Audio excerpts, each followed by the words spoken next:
போச்சுடா. எவ்வளவு இருக்கு? 2 லட்சம். 2 லட்சமா? ஆமாண்டா. போன வருஷம் ஃப்ரிட்ஜ் வாங்க 10,000 ரூபாய் கடன் வாங்கினேன். சரி. அதை அடைக்க வார வெட்டி போட்டேன். அதை வாரம் அடைக்க முடியாம 20,000 ரூபாய் கடன் வாங்கினேன். இப்போ 3 கடன் ஆகி போச்சு. சரி 3ஐயும் மொத்தமா அடைச்சுக்கலான்னு 50,000 ரூபாய்க்கு லோனை போட்டேன். அடைச்சியா? அடைச்சேன்.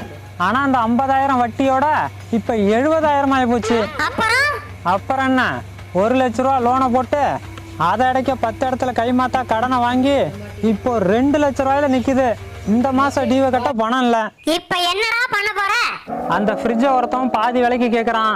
அந்த ஃப்ரிட்ஜை பார்த்தாலே நமக்கு வெறுப்பா இருக்கு. அதான் இந்த மாசம் டியூக்கு அதை வித்து கட்டிப்பலான்னு பாக்குறேன். அதுக்கேண்டா ஃப்ரிட்ஜ் வாங்குன? 10 நாளைக்கு வேலைக்கு போயிருந்தா கடனே இல்லாம வாங்கிக்கலாம்ல.